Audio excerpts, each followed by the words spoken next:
Hello everyone, let me show you how to see the compatibility.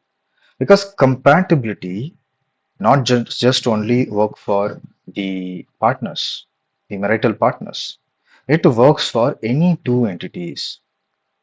Okay, we all are having specific friends or specific connections in our lives only because they are compatible with us. Otherwise, we skip the connection or we leave, we break up, right? So that's what I'm going to show you today. So this is the chart of a male and this is the chart of a female. So they both are in a relationship.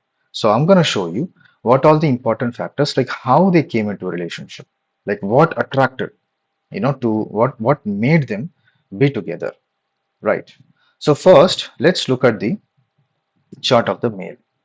Like let's try to find out his characteristics, how he is as a person.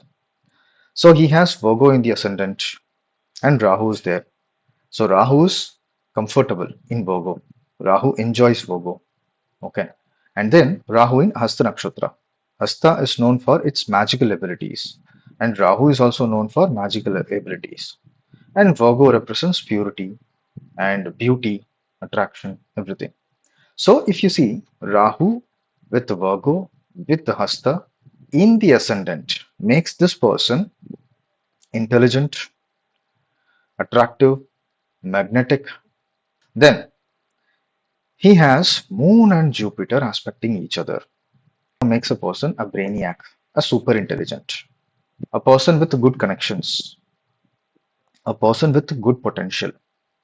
Then, if you see Mars and Venus are hemming the ascendant, hemming the Rahu, it makes a person attractive, makes a person passionate. And not only that, he also has Ketu in the descendant. At the same time, if you see Saturn is there in the seventh house. Saturn and Ketu. Saturn in the seventh house makes a person dedicated towards their partner, but he has Ketu there. So Ketu cuts that dedication. So he is almost 30 years old. Already he has seen several breakups. But if you see, Saturn is retrograde. So he started giving more time and more energy and more effort towards maintaining his partnership ever since the current partnership started. Okay, because this Saturn is no longer acting like it is in the seventh house. It started acting like it is in the sixth house.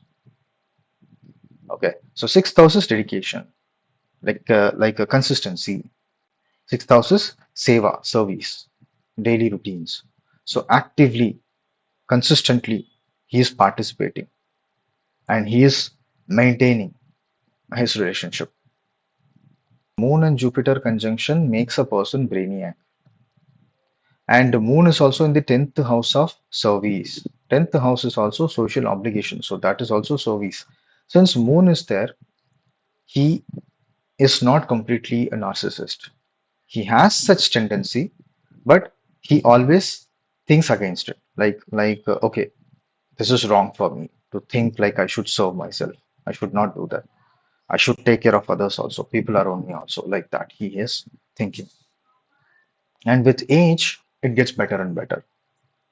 Okay, because of Saturn finally acting like it's in the sixth house, and Saturn will also aspect the Sun and Mercury from its sixth position.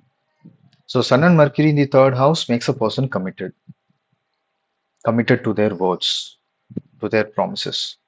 And Saturn is also natural significator of commitment and promises.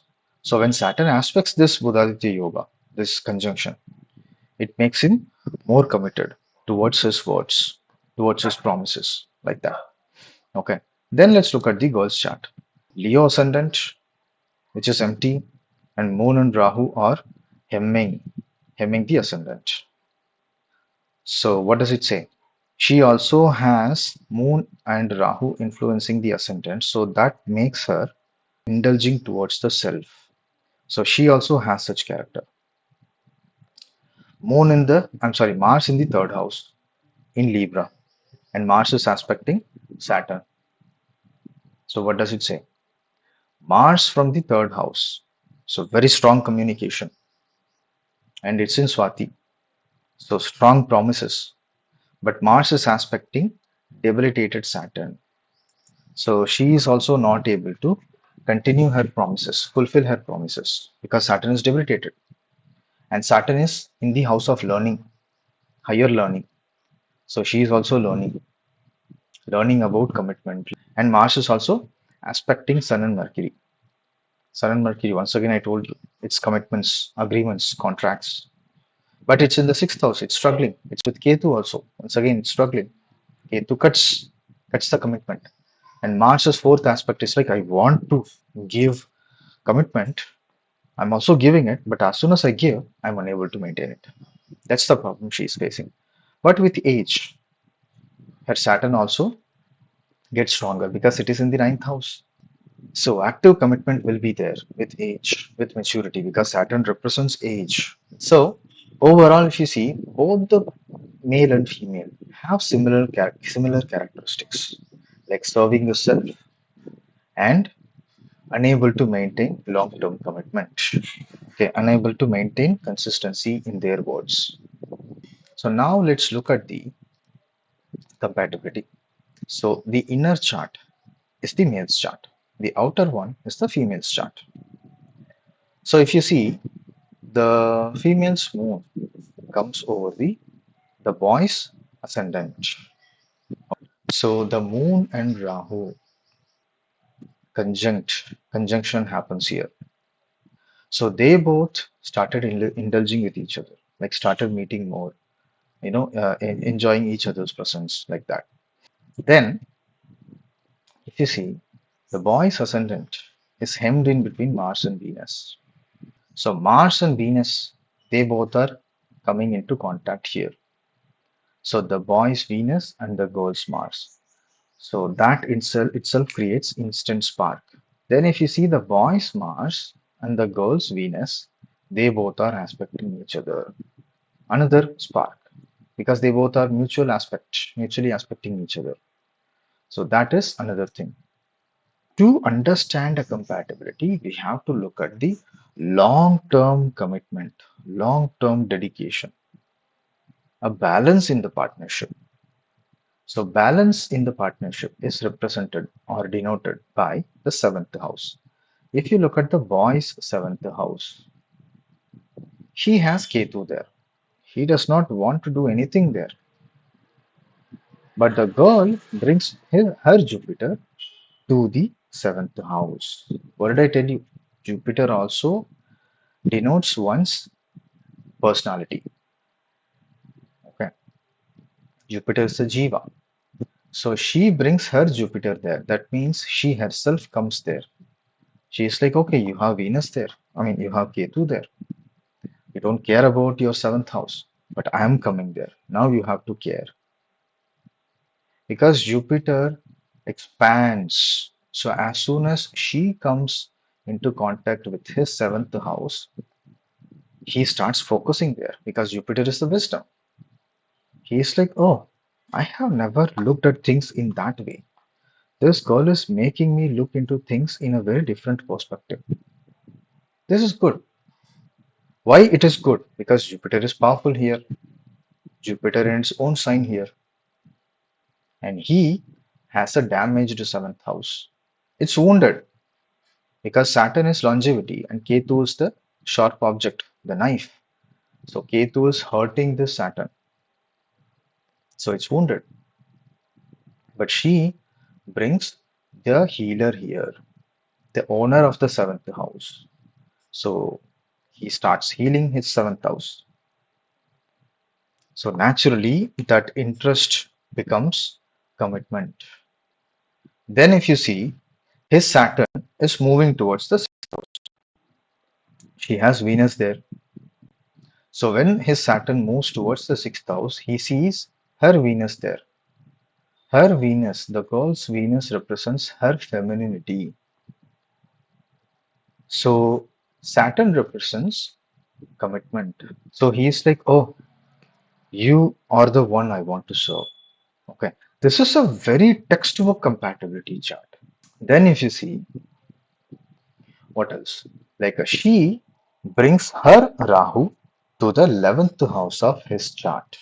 So as soon as she came into contact with him, his life started projecting towards that path. Instead of just serving himself, now he wants to serve for his partner and his family. That kind of a trajectory now he is having.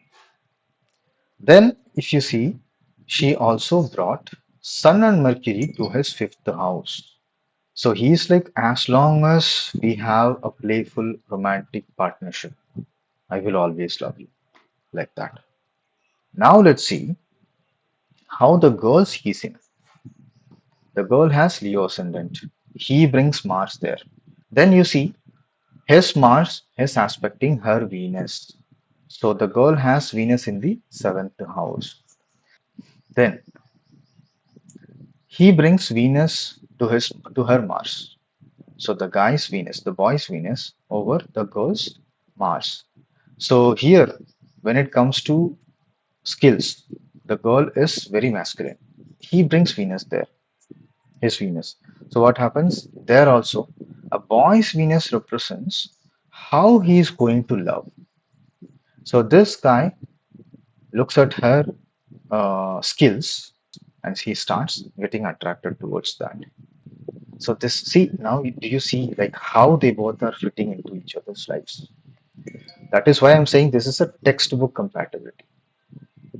Like in every which way, they both are fulfilling each other. Not only that, his Venus is also aspecting her Saturn. Then if you see, he brings Sun and Mercury to her fourth house. So fourth house is settlement. Fourth house is comfort zone. So his Sun and Mercury, the boy's Sun and Mercury represents his commitment, his contract, or his promise.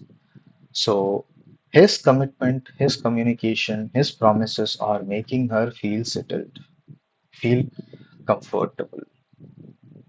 Then the boy brings Jupiter, his Jupiter, to her fifth house.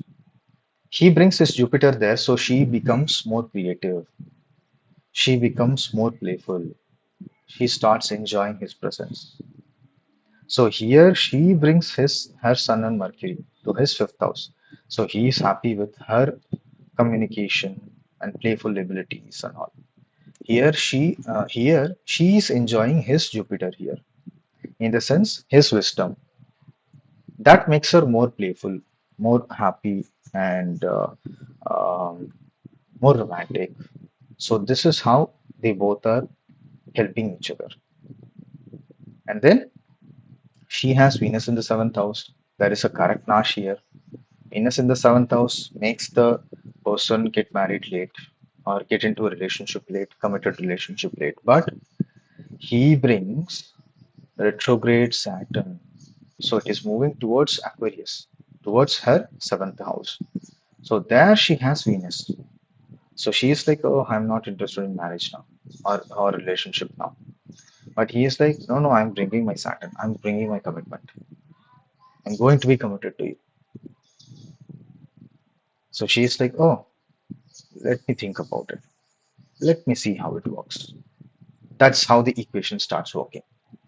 And then we already discussed, this boy's ascendant itself comes to the second house of the girl. So she's like, oh, I want him. Because second house is what you hold dear to your heart. That's why second house is family. And then he looks at her as somebody from his past life. Because 12th house is past life. So her ascendant for him goes to the 12th house. So he's like, oh, I think I already know her. So this is how you see how the commitment works. Physical attraction is the first key. But if it needs to continue, then there has to be comfortability. That extends that physical attraction, extends the partnership. Then we have to see Jupiter and Saturn. That shows how long they are going to have partnership, whether it is a short term or it is a long term. So anyway, guys, thank you so much for watching. Goodbye.